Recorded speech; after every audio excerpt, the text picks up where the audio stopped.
Dybt inde i hjernen sidder kortekirtlen, der producerer hormonet melatonin. Det er melatonin, der gør os trætte og giver os lysten til at sove.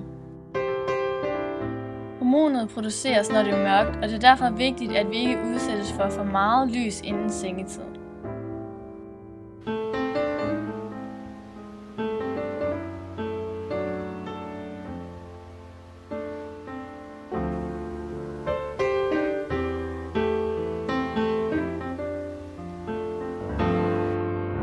Det er påvist, at især lyset fra mobil, tablets og PC'er lige inden sengetid udskyder tidspunktet for, hvornår vi føler os trætte, og det går ud over vores søvn.